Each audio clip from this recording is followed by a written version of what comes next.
अस्सलाम वालेकुम नाज़रीन, मैं हूं अरसलान खोखर। आप देख रहे हैं प्रोग्राम असल बात। 17,573 अरब रुपए मालियत का बजट विफाकी हुकूमत ने पेश कर दिया है। जहां पर ये बजट 17,573 अरब रुपए की अट्रैक्टिव फिगर के साथ आपको दिखाई दे रहा है, वहीं पर इसके जो कुल हजम का 6,501 अरब रुपया है, ये खसारे का बजट है। अब आप आ जाएं, इस 17,000 में से 6,000 अरब से जायद का खसारा निकालें और फिर बाकियों पर करेंगे हम बात। तनख्वाहदार तबके को मिला है रिलीफ। 12 लाख रुपया जो कमा रहे हैं वो 6,000 तक का अब इनकम टैक्स देंगे और फिर उससे आगे की भी उन्होंने स्लैब्स दे दिए हैं, 22 लाख और उससे ऊपर के स्लैब्स दे दिए हैं, तो 15% से 11% तक आ गए। तनख्वाहदार तबके को कुछ रिलीफ मिला है। गाड़ियों को तमाम को यकसा कर दिया गया है। पहले हाइब्रिड पर थोड़ा कम था, बाकी मॉडल्स पर ज़्यादा था। अब 18% के करीब तमाम गाड़ियों पर ड्यूटीज़ लग रही हैं। अच्छा, फेडरल ड्यूटीज़ जहाँ पर मामलात को आगे पीछे किया गया, वहीं पर जो प्रॉपर्टी रिलेटेड यानी रियल इस्टेट बड़े लंबे अरसे से जिस इंतज़ार में थी, उसके टैक्सेस में भी कुछ कमी वाक़ई हुई। किन किन चीज़ों पर हुई है उस पर भी बात करेंगे। ज़राअत के हवाले से हमारी कुछ क्रॉप्स हैं, ख़ास तौर पे मैं वीट की बात करूं, मैं बाकी की बात करूं और कॉटन की भी बात करूं, ये सारी नेगेटिव ग्रोथ रही है और इसकी बहुत सारी रीजंस हो सकती हैं, इस पर भी बात करेंगे। और ज़राअत के लिए जो बजट दिया गया है उस पर भी बात करूंगा। तरक्याती बजट, उस पर भी बात करेंगे। पीएसडीपी की मद में 1,000 अरब रुपए का बजट है, उस पर भी बात करेंगे। एलोकेशन हो जाती है लेकिन इम्प्लीमेंटेशन कब होती है, कैसे होती है, बजट कहाँ चले जाते हैं जब लगते नहीं हैं, इस पर भी बात करेंगे। तालीम के लिए भी बजट जो दिया गया है उस पर भी मैं बात करूँगा। मेरा ख्याल है हमारे यहाँ तालीम के बजट को बहुत ज़्यादा अहमियत नहीं दी जाती, लेकिन देने की बहुत ज़रूरत है। फिर 2,550 अरब रुपए दिफा का बजट है। अच्छा बजट है और हमें इसकी बहुत ज़रूरत है, क्योंकि इस वक्त जो भारत के साथ एक टेंशन राइज हुई है, उसको लेकर मैं समझता हूँ कि जस्टिफाइड है कि आप दिफा के बजट को बहुत ज़्यादा बढ़ाएं भी, तो किसी को कोई एतराज़ इसमें नहीं होगा। 18.5 अरब रुपये जो तालीम का बजट है, ये मुख्तलिफ मद में है। इसके अंदर टेक्निकल, स्किल डेवलपमेंट और बाकी चीज़ें मुख्तलिफ हैं, इस पर बात करेंगे। सुपर टैक्स यानी वो लोग जो 20 करोड़ या फिर 50 करोड़ आमदनी रखते हैं, उन पर सुपर टैक्स लागू होता है, जो कि 0.5% उस पर कमी का फैसला हुआ है। तो चलें जी, उस पर भी हो गया है। इलेक्ट्रिक गाड़ियों को तरजीह दी गई है। खाने पीने की अशिया का क्या बनेगा, उस पर कैसे मामलात बेहतर होंगे, जो आम आदमी है उसका सवाल ये है। दूसरा, आपका करंट अकाउंट खसारा यानी करंट अकाउंट डेफिसिट जीडीपी का मनफी 0.5%। अच्छा, इसका तखमीना लगाया गया है और करंट अकाउंट डेफिसिट आइंदा साल का 2.1 अरब डॉलर मुख्तस किया गया है। क्या वजह होती है, करंट अकाउंट डेफिसिट के हवाले से भी बात करेंगे। और कोरोना के दिनों में जो करंट अकाउंट डेफिसिट आपका सरप्लस हुआ, ये मैं थोड़ी सी टेक्निकली चीज़ बताऊँ, एक्सपर्ट्स हमारे पास मौजूद है, ज़्यादा बेहतर बताएंगे, हमारे उस्तादों की तरह होंगे। ये कोई लेन देन ना हो रहा हो ना मुल्कों के दरमियान, कोई किसी को देना किसी को लेना, ना पैसे की कोई आमदोरफ्त हो, ना किसी को देना हो, तो तब आपका करंट अकाउंट खड़ा हो जाता है। यानी ना आपने कुछ ख़रीदा ना किसी को दिया। वो कोरोना में आपने देखा उस हालात को। मुख्तलिफ मद में जो टैक्सेस हैं, फेडरल एक्साइज ड्यूटीज़ हैं, जायदाद है, गाड़ियाँ हैं, खाने पीने की अशियाँ हैं, इम्पोर्ट बिल है, एक्सपोर्ट के अदाद शुमार क्या होंगे, इंडस्ट्री को क्या मिला, बिजली के हवाले से क्या कुछ हुआ, गैस के ऊपर क्या टैरिफ्स आने वाले हैं, इन सारी चीज़ों पर बात करने के लिए 3 एक्सपर्ट हजरात हमारे साथ मौजूद हैं। नईम बुखारी साहब माहिर मईशत है, नईम सिद्दीकी साहब माहिर इक़्तिसादियात भी हैं, माहिर मईशत भी हैं, उस्मान राना साहब भी माहिर मईशत है, हमारे साथ मौजूद हैं। बहुत शुक्रिया तीनों हजरात का। उस्मान साहब, बजट आपके सामने है, जहां पर हम बात कर रहे हैं 17,573 अरब रुपए के बजट की, वहीं पर हम उसका खसारा 6,501 अरब से इस बजट की शुरुआत कर रहे हैं। कैसे देख रहे हैं सर बजट के खदोखाल? जी बहुत शुक्रिया प्रोग्राम में मौजूद करने के लिए। सूद की शरह 22% से 11% तक कम होने से हुकूमत को कुछ रिलीफ दे पाई है। अगर ये कमी ना होती तो बजट और भी सख्त होता। जो आज अगर नाजरीन को थोड़ा बजट सख्त लग रहा है, इससे भी ज्यादा सख्त होता अगर सूद की शरह में कमी ना आती। अब देखा जाए तो सूद की अदायगी के बाद भी वफाकी हुकूमत को 6,501 अरब रुपए का कर्जा लेना पड़ेगा, जो माली मुश्किलात को जाहिर करता है। तो आप ये देख सकते हैं कि नेक्स्ट फिस्कल ईयर में ये चीजें आपको देखने को मिलेंगी।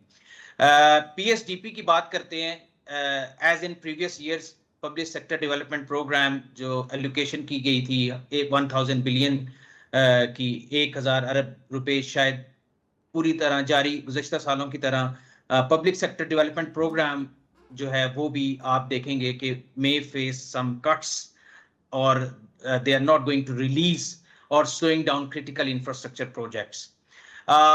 सब्सिडीज का थोड़ा सा बोझ जो 11,186 अरब बजट पर बहुत बड़ा बोझ है, तो जरूरतमंदों तक ही सब्सिडीज महदूद करनी चाहिए जो अभी है।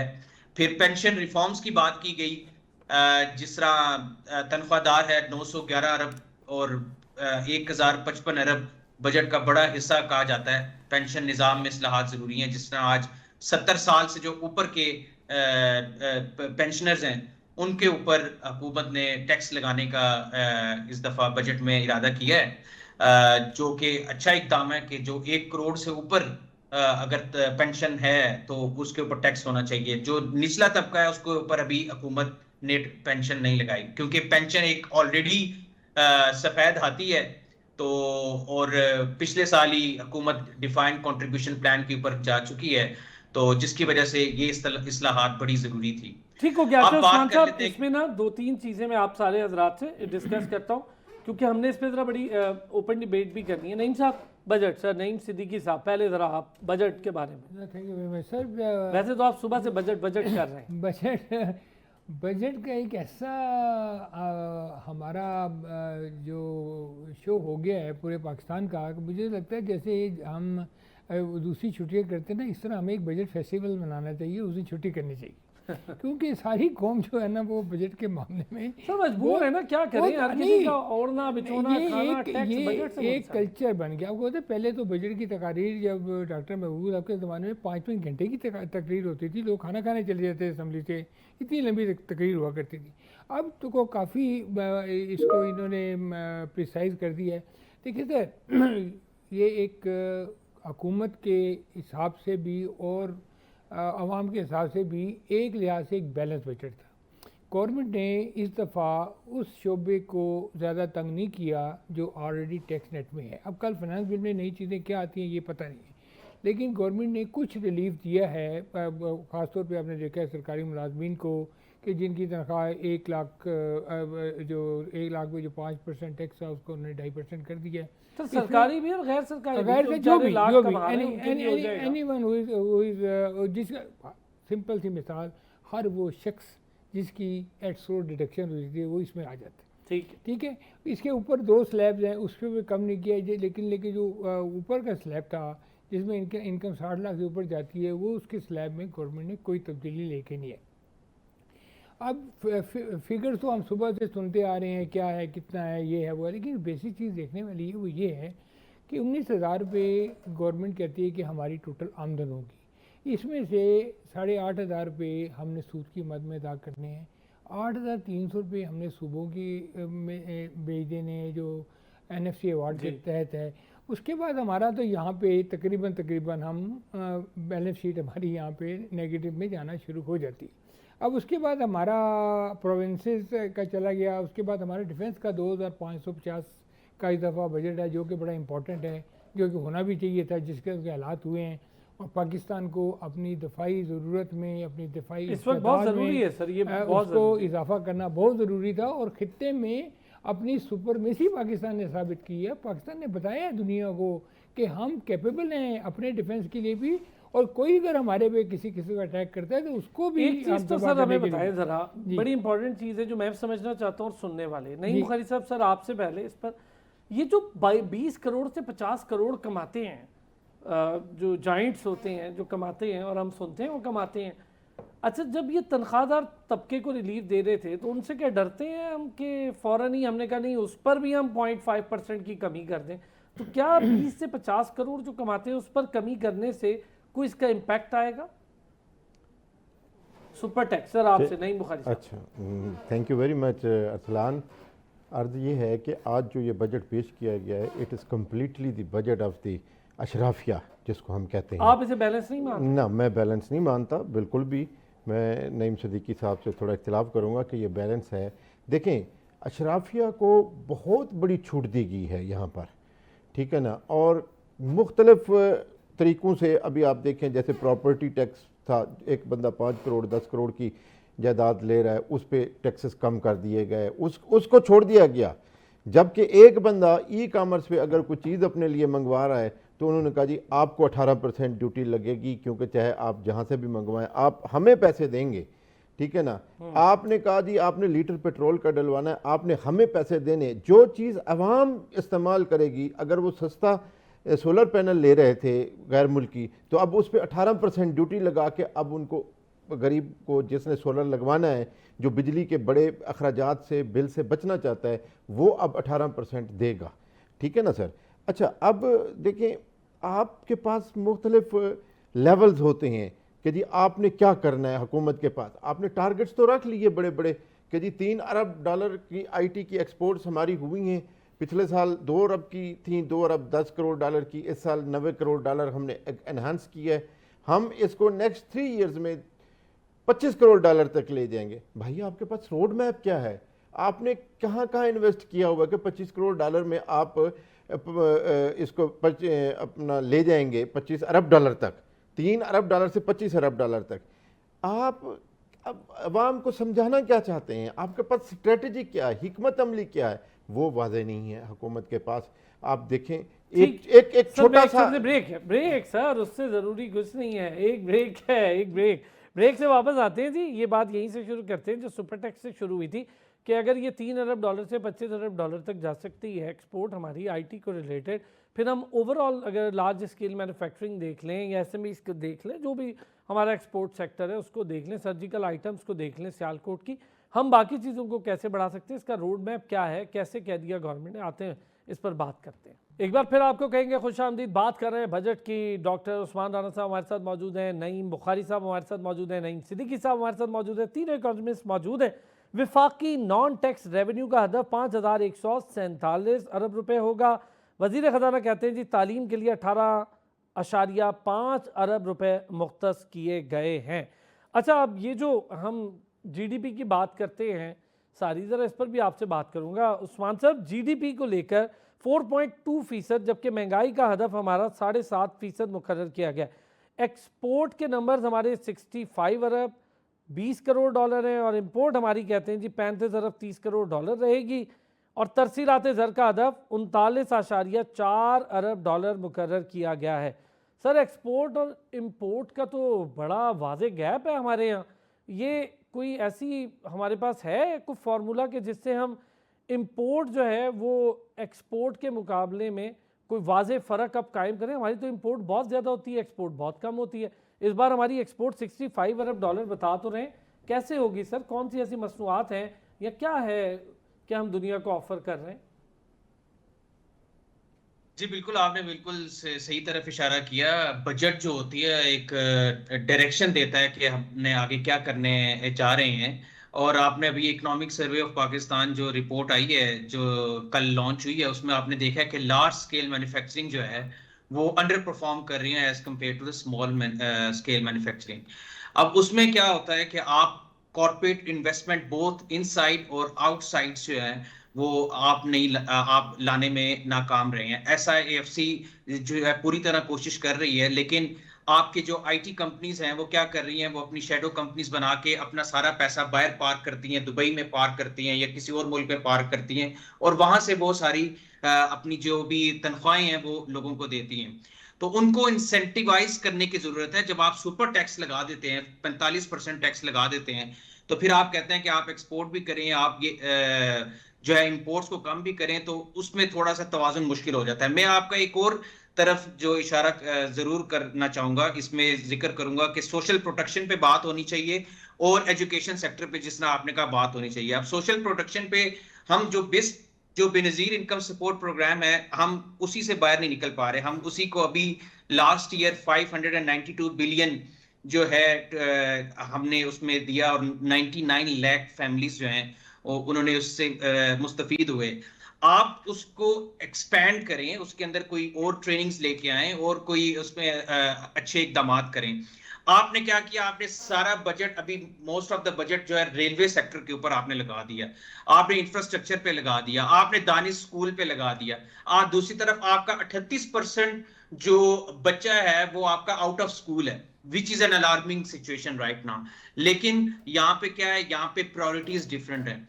अभी हम तवक्को कर रहे थे कि कुछ इस्लाहात ऐसी आए जिसमें पता चले अवाम को कि हुकूमत जो है थोड़ी सी सीरियस है। जिस तरह माजी में निगरान हुकूमत ने बड़े अच्छे स्टेप लिए, डॉक्टर शमशाद अख्तर ने बड़े अच्छे स्टेप लिए, जिसका फाइनेंस मिनिस्टर ने भी उसको इंडोर्स किया। तो अगर हम उन्हीं चीजों को आगे लेके चलते, और ट्रांसपोर्टेशन जो ऑलरेडी ही हमारा खसारे में है, आपने उसको रेलवे को 120 बिलियन टोटल दिया, और ग्रांट आपने दी है एचई सेक्टर को जो खाली 65 अरब रुपए बनती है, और वो भी जो ऑलरेडी स्कीम्स चल रही हैं, लैपटॉप स्कीम्स हो गई और उस पर। लेकिन ओवरऑल जो एजुकेशन सेक्टर है उसको आपने, प्राइमरी एजुकेशन सेक्टर को अभी आपने इग्नोर किया। आप ह्यूमन डेवलपमेंट इंडेक्स की रिपोर्ट उठाएं यूएन की, उसमें आप देखें आप अभी भी 164 के ऊपर है आउट ऑफ 193। तो अगर आपकी मैयड ग्रोथ नहीं होगी, आप स्ट्रेटेजिक एजुकेशन के ऊपर काम नहीं करेंगे, जिस तरह हालिया कशीदगी में आपने देखा कि एआई और दूसरे जो हैकिंग की हमने जो हमारे पड़ोसी मुल्क, दुश्मन मुल्क थे जो हैं, जी बिल्कुल आपने ठीक कहा। अच्छा, ये जो स्किल डेवलपमेंट प्रोग्राम है आपने जिक्र कर दिया उस्मान साहब, तो इस पर बात कर ही लेता हूँ। बुखारी साहब, स्किल डेवलपमेंट प्रोग्राम में 1,61,500 नौजवानों के लिए उन्होंने बजट भी मुख्तस किया कि उन्हें स्किल डेवलपमेंट दी जाएगी। 4.3 अरब रुपए मुख्तस किए गए। फिर मुतासरा स्कूलों के लिए 3 अरब रुपए मुख्तस किए गए। ये 18.5 अरब रुपए का तालीम का हमारा बजट है। अच्छा, सुपर टैक्स का आप जिक्र कर रहे थे, आपने कहा ये बैलेंस नहीं है, नईम साहब ने कहा कि बजट बैलेंस है। हम जरा इस पर बात करेंगे, किस हिसाब से आप इसको बैलेंस नहीं मानते? क्या आप ये समझते हैं खसारे का बजट है इसलिए बैलेंस नहीं है? वो तो हमारा हमेशा होता है। हम अपनी एक्सपोर्ट और इंपोर्ट के नंबर्स को कैसे कंट्रोल कर सकते हैं? हमारे पास एक टाइम था कि हमने जो 313 मसनूआत के एक बड़ा अच्छी विंडो ली थी चाइना से, तो 313 मसनूआत तो थी नहीं हमारे पास देने को। उल्टा सर्जिकल आइटम्स जो हैं हमारे, जो सियालकोट के बड़े ताकतवर हुआ करते थे, उसके भी हमने एक्सपोर्ट नंबर्स को बड़ा नीचे। अब हमारे पास जो लार्ज स्केल मैन्युफैक्चरिंग है वो सिर्फ और सिर्फ आपकी कपड़ा ही है और कुछ भी नहीं है आपके पास सिवाय टेक्सटाइल के। तो हम कैसे करेंगे अपनी बेहतरी, खासतौर पे इंडस्ट्री को लेके, एक्सपोर्ट सेक्टर को लेके? बुखारी साहब जी, अरसलान भाई, आप टेक्सटाइल का कह रहे हैं, आपकी आधी से ज़्यादा टेक्सटाइल सेक्टर भी जब एनर्जी क्राइसिस था हमारे मुल्क में, बुरहान था तवानाई का, वो भी बांग्लादेश शिफ्ट हो गई थी, ठीक है ना, और टैक्सेस की वजह से। आपकी जैसे राना साहब बात कर रहे थे, लार्ज स्केल मैन्युफैक्चरिंग बिल्कुल अंडर परफॉर्म रही है, नेगेटिव ग्रोथ है उसमें। आपकी एग्रीकल्चर नेगेटिव ग्रोथ है, कॉटन आपकी हुई नहीं। आपके पास बड़े बड़े सफ़ेद हाथी हैं जिन्होंने आज तक नई कॉटन की वैराइटीज़ तक नहीं ला सके कि भी किसान को फ़ायदा हो और किसान जो है वो अपना कुछ बना सके। यहाँ मैं इसलिए कहता हूँ कि अशराफिया का बजट है कि richest are getting more and the poor are getting less, और इक्विटेबल जो है फॉर्मेशन और डिस्ट्रीब्यूशन ऑफ रिसोर्सेज नहीं होते।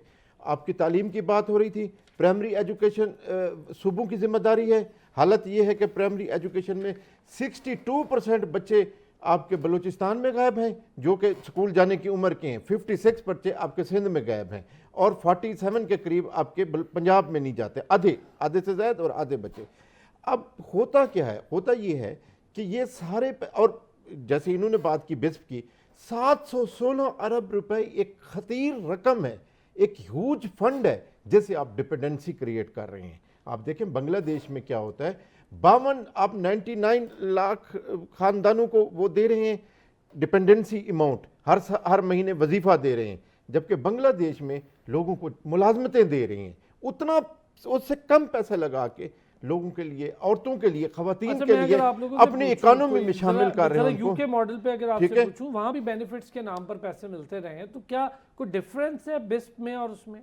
बहुत डिफरेंस है। देखें, प्रोटेक्शन के नाम के ऊपर आप लोगों को लाइन में खड़ा करके पैसे बांटें, बजाय इसके उनको स्किल देने के या उनको कमोडिटी देने के, या उनको, there are many alternatives in the world.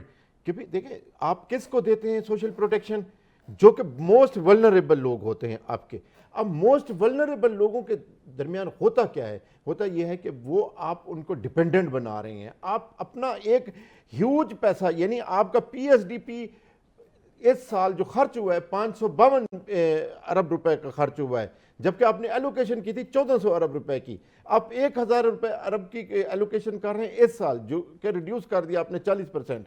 अब आप 716 अरब रुपए, ये तो आपने पूरा खर्च करना है गरीबों पे। इससे आप डेवलपमेंट को क्या कंट्रीब्यूट कर रहे हैं? वेलफेयर तो आप कर रही है, लेकिन मुल्क की तरक्की में इसका क्या किरदार है? ठीक हो गया, चले। अच्छा सर, नहीं सर मेरा इसमें एक पॉइंट ऐड करें। आपने यूके की बात की, हम यूके के साथ कंपैरिजन इसलिए नहीं कर सकते। आप देखें कि जब वर्ल्ड वॉर 2 हुई तो उन्होंने पोस्ट वर्ल्ड वॉर 2 में के बाद भी एजुकेशन के बजट को नहीं छेड़ा, क्योंकि वहां की हुकूमत ने कहा कि हमने एजुकेशन के बजट को for the long term strategy, ताकि हमारे मुल्क की जो यूथ है वो स्किल्ड हो, इक्विप्ड हो और हम आगे का सोचे। तो हम उससे कंपैरिजन नहीं कर सकते सर, तो माजरत से। ठीक हो गया सर। और एडिशनली स्किल डेवलपमेंट की आपने बात की। स्किल डेवलपमेंट में जब तक एम्प्लॉयबिलिटी नहीं है, स्किल फजूल है आपका। आपका फोकस एम्प्लॉयबिलिटी पे होना चाहिए कि भी ऐसा स्किल अगर डेवलप होती है तो हम दुनिया को यूथ भी तो ऑफर कर सकते हैं ना। ऑफर कर सकते हैं, एम्प्लॉयबिलिटी को आपने कंसीडर करना है। और फिर आपके पास वो वहां से पैसे आते हैं तो हम उसको एक बेहतर अमाउंट को भी पाकिस्तान में देखते हैं। नहीं सिद्दीकी साहब, यही चीज़ ज़रा फिर जो अगला सेशन होगा हमारा प्रोग्राम का, उसमें हम ज़रा आबी वसाइल को लेकर बात करेंगे। लेकिन पहले ये तालीम का मामला, ये जो बाकी मामला है, एक्सपोर्ट इंपोर्ट के नंबर्स हैं, इसका बड़ा गैप है। देखिए सर, हम जो भी डिस्कशन करते हैं, ज़्यादातर हम प्रॉब्लम्स को डिस्कस करते हैं, इश्यूज़ को डिस्कस करते हैं। हमें बेसिकली सोल्यूशन की तरफ देखना है कि अब हम इसको कैसे करना है। मतलब फॉर एग्जांपल अभी गवर्नमेंट कहती है कि जो हमारी 19,000 अरब की जो है वो इनकम है, तो हमारी जो फिस्कल इक्वेशन है ना, उसको देखना है। फिस्कल इक्वेशन हमारी जो है ना, बेसिकली क्या है कि हमारी इनकम क्या है, हमारा एक्सपेंस क्या है, हमारा डेफिसिट कितना है। अब गवर्नमेंट जो है वो पहले एक्सपेंस को देखती, फिर इनकम को देखती। आप पहले अपने इनकम को देखें, फिर अपने एक्सपेंडिचर को देखें, और फिर देखें सबसे पहले कि आप अपने एक्सपेंडिचर कहाँ से। आप कहते हैं ज़रूर हैं, आज भी कह रहे थे कि हमने इतनी वजारतें कम कर देनी है, हमने इतने बंद कर देने हैं, हमने प्राइवेटाइज कर देना है, हमने एसओसीज को भी प्राइवेटाइज कर देना है, हमने डिस्कोस को प्राइवेटाइज कर। लेकिन सर जी देखें, सबसे जो इम्पोर्टेंट इशू ये है ना, आप जब ये बात करते हैं ना कि बड़ी ऑर्गेनाइजेशन, तो बड़ी ऑर्गेनाइजेशन जो होती हैं वो चाहे यूरोप में है चाहे अमेरिका में है, वो बेसिकली इंडस्ट्रियल जो फाउंडेशन होती है उस मुल्क की इकोनॉमिक फाउंडेशन होती हैं। आज अमेरिका जो है ना वो 500 फॉर्च्यून कंपनीज के ऊपर चल रहा है। अब आप उसके ऊपर कहते हैं जी कि हम अगर टैक्स कम करते हैं। बात कंप्लीट कीजिएगा एक ब्रेक के बाद। नहीं सब समाज के साथ एक ब्रेक आ गई है, यहीं से बात को शुरू करेंगे एक ब्रेक के बाद। एक बार फिर खुश आमदीद कहेंगे, ज़रा टैक्सेशन पर बात करेंगे। आबी वसाइल चूँकि बड़ा इंपॉर्टेंट मरहला है, ख़ास तौर पर भारत के साथ इस जंग को लेकर और इस मामले को लेने के बाद हमारे पास डैम्स की क्या सूरत हाल होगी। 133 अरब रुपए का बजट तो मुख्तस कर दिया हमने आबी वसाइल के लिए, लेकिन हमारे यहाँ क्या आबी वसाइल पे उस तरह काम होता है?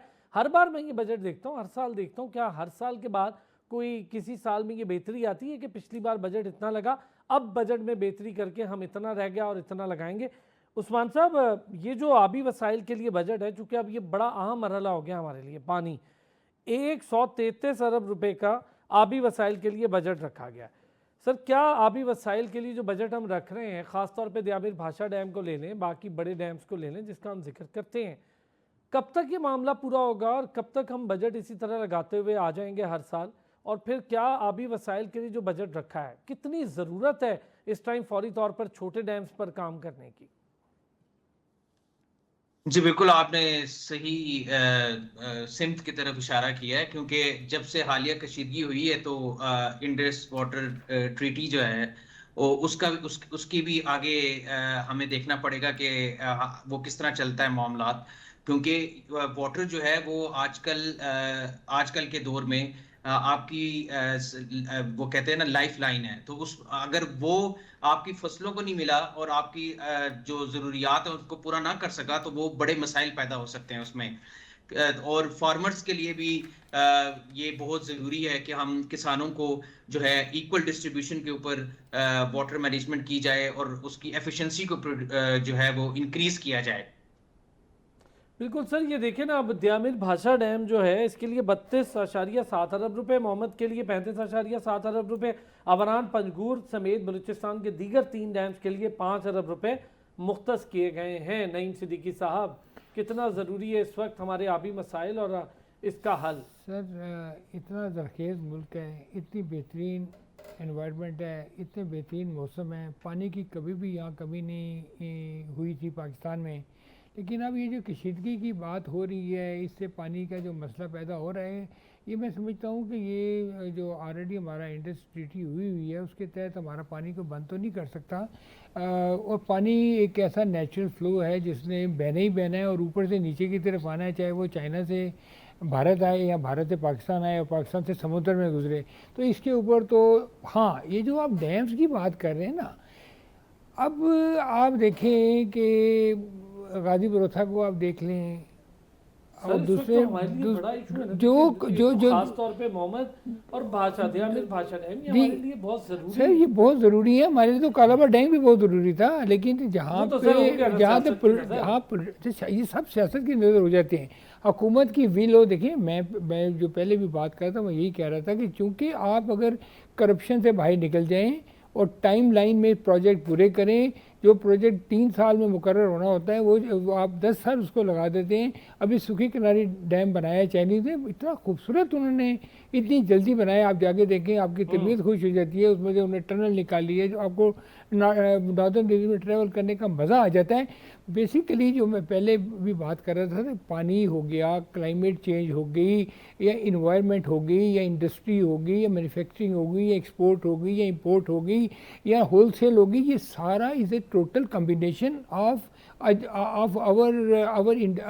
whole economy।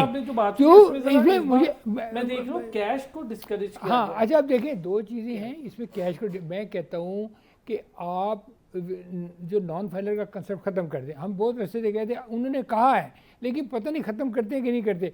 लेकिन नॉन फाइलर अगर 2 लाख की बजाय 8 लाख रुपए टैक्स दे के गाड़ी खरीद सकता है, वो 10 लाख की बजाय 20-30 लाख रुपए दे के घर खरीद सकता है, तो उसको अब कहेंगे तुम्हारा जो शनाख्ती कार्ड है भाई, ये उस मोटर कंपनी को कह दें, उस मतलब जैसे CDA है या एडमिनिस्ट्रेशन है या DHA, जो भी जहाँ ट्रांसफर करना चाहते हैं, उन्हें अब कहेंगे जी ये जो ID कार्ड है ना, ये आप ले लें, इसमें जो ट्रांजैक्शन हुई है ये FBR को डायरेक्ट लिंक करके। सर आऊंगा टैक्सेशन पर, बड़ा जरूरी चीज है सर टैक्सेशन पे। सर टैक्सेशन जरूरी है, टैक्सेशन इज वेरी इंपॉर्टेंट। 14,130 अरब जो है ये FBR का अदब है और 5,147 अरब रुपया आपका नॉन टैक्स रेवेन्यू है। देखिए सर, इस साल का हदफ जो था वो 2,900 अरब था, जिसको कम फिर रिवाइज किया गया, 600 अरब कम किया गया। अभी भी हमारे पास मई में 1,030 अरब का शॉर्टफॉल आ रहा है। और अब जून में होता ये है कि FBR सारे जितने भी सर्कल्स होते हैं, जिनके भी कमिश्नरेट ऑफिस होते हैं, वो सब बिजनेसमैनों से एडवांस टैक्स कलेक्ट करके कि अपना वो पूरा करे होते हैं। लेकिन इतनी कलेक्शन करने के बावजूद भी जो है ना, शायद हमें ये शॉर्टफॉल कहाँ से आता है सर? सर शॉर्टफॉल आता है ओवर कमिटमेंट। जब आप ओवर कमिटमेंट देखें, अब जब आप non document economy and documented economy, अभी आपने बात की कि जी जो बड़े लोग हैं उन पे 0.5% टैक्स कम कर, भाई वो 39% टैक्स ऑलरेडी दे रहे हैं। आपकी वो मिल्किंग काउ हैं, वो आपको 39% टैक्स दे रहे हैं, उसके बाद भी आपको सुपर टैक्स दे रहे हैं। तो 0.5% जब आप उसे कम करें, वो एम्प्लॉयमेंट जनरेट करते हैं। उन्होंने 20-30 हज़ार बंदा एम्प्लॉय किया हुआ है। आप उनको मौका दें कि जो पूरा टैक्स दे रहा है, जो डॉक्यूमेंटेड। ठीक हो गया सर, इंडस्ट्री पर भी मैं चूंकि इसको थोड़ा सा टैक्स पे रख रहा हूं, बाकियों से भी थोड़ा सा बात। जी नहीं बुखारी साहब, टैक्स ये 14,131 अरब रुपया टैक्सेशन है, रियलिस्टिक है इस बुनियाद पर जो सिचुएशन है? बिल्कुल नहीं रियलिस्टिक, ये ऑप्टिमिस्टिक है। और इसी ऑप्टिमाइजेशन की बेस के ऊपर गवर्नमेंट अपने लोगों के साथ धोखा करती है और गवर्नमेंट अपने लोगों को प्रेशराइज करती है फॉर द टैक्सेशन। अब सूरत हाल ये है कि इस वक्त FBR अंडर परफॉर्मेंस, ठीक है ना जी, उसकी जो अपनी कारकर्दगी है वो दैट इज अंडर क्वेश्चन, ठीक है। और उनके पास वही टैक्स नेट है जो आज से 6 साल पहले था, उसकी रेशो को बढ़ाते हैं, टैक्स नेट को नहीं बढ़ाते। उसके अंदर जो काली भीड़ें मौजूद हैं वो आज तक मौजूद हैं। वो फेसलेस असेसमेंट सिस्टम आया था, उन्होंने कैसे उसको डिले कर करके उसको नाकाम किया। सर अभी भी तो आया है, एक ऑर्डिनेंस में तरमीम हुई है, उसके बाद वो वही बड़ा अर्ज कर मामला रहा हूँ बन ना गया। कि एफबीआर जब तक आपका प्रोएक्टिव नहीं होगा, जब तक डायनामिक नहीं होगा, जब तक आपका डेटा एनालिसिस नहीं होगा। आज तो आप बजट में पहली दफ़ा पाकिस्तान की हिस्ट्री में आपने लोगों को, यूनिवर्सिटीज़ को, एकेडमिया को, रिसर्च को इजाज़त दी है कि जनाब आप रिसर्च के लिए, पॉलिसीज़ के लिए आप एफबीआर से डेटा ले सकते हैं। आज तक ये डेटा लेने की भी इजाज़त नहीं थी कि जी कौन कितना डेटा वो ले सकते हैं। सर देखिए ना, अब नहीं, collection is something else, policy making is something else. अब पॉलिसीज बनानी है, गरीब से पैसा इकट्ठा करने का प्रोग्राम है, पेट्रोल की लेवी में, मद में, किसी और मद में, बहुत कुछ अभी इंजेक्शन लगने वाले हैं। हाँ उस्मान साहब, टैक्सेशन और टैक्सेशन का हदफ, फिगर्स बताने की जरूरत नहीं है। क्या गोरख धंधा है फिगर्स का, इदादो शुमार का? क्या हम ये रियलिस्टिक समझे? अगर नहीं है ये रियलिस्टिक तो कैसे पूरा होगा? देखिए जी, ये एक बहुत बड़ा मसला है अनडॉक्यूमेंटेड इकोनॉमी का। और जो आपकी कैश इन सर्कुलेशन है, जो मैं दूसरे प्रोग्रामों में भी ये बात कर चुका हूँ कि आपकी मोर देन 9.4 ट्रिलियन रुपीस जो हैं वो आपके 30% of the total money supply of the state bank of Pakistan, जो आपकी कैश सर्कुलेशन है। आपके 53% पॉपुलेशन जो है वो अनबैंक्ड है। अभी जो बात हो रही थी कि जी हमारे उन्हीं लोगों के ऊपर टैक्स को बढ़ाया जाता है या कम किया जाता है जो ऑलरेडी टैक्स पेयर है, लेकिन हम उसकी जो टैक्स की जो बेस है उसको नहीं बढ़ाना चाह रही। आज फाइनेंस मिनिस्टर साहब ने रेकोडिक की बात की कि रेकोडिक प्रोजेक्ट जो है हमारा गोल्ड एंड माइनिंग का, जो बलूचिस्तान में वेरी गोल्ड कंपनी स्टैंड कर रही, तो वो कह रहे थे कि जी 70 अरब डॉलर की कैश फ्लोज है, ठीक है, और उसमें नेक्स्ट 37 इयर्स ये हमारे लिए बहुत बेहतर होगा। दूसरी तरफ आप देखें कि गोल्ड जो पाकिस्तान में लीगल है वो 13% लीगल है, और जो 87% गोल्ड है वो कहाँ है, वो अनडॉक्यूमेंटेड है। तो आप जो रिटेलर्स है गोल्ड का, उसके ऊपर आप टैक्स लगा नहीं रहे। आप जो दूसरे तबकात हैं उनके ऊपर लास्ट ईयर इन्होंने बजट में क्या किया, इन्होंने पॉइंट ऑफ से जो पीओएस रिटेलर्स हैं 15% से 18% कर दिया, बजाय रिटेलर्स को ये नेट में लेके आते। तो आपको रिटेलर्स को नेट में लेके आने पड़ेगा, क्योंकि आप ठीक है सर, कहते तो हैं कि 18%। वक्त बड़ा कम था, बड़ी अच्छी डिस्कशन हो रही थी, वक्त बड़ा कम था। रिटेलर्स को भी टैक्स नेट में लाना है। बजट के ऊपर कहीं जो इकोनॉमिस्ट हैं उनका कहना है कि बैलेंस है, कहीं है वो कह रहे हैं कि ये बैलेंस नहीं है। नईम बुखारी साहब, नईम सिद्दीकी साहब, डॉक्टर उस्मान राना साहब, बहुत शुक्रिया आपका, आपने हमें ज्वाइन किया। कल फिर होती है जी आपसे मुलाकात, अपना ख्याल रखिएगा।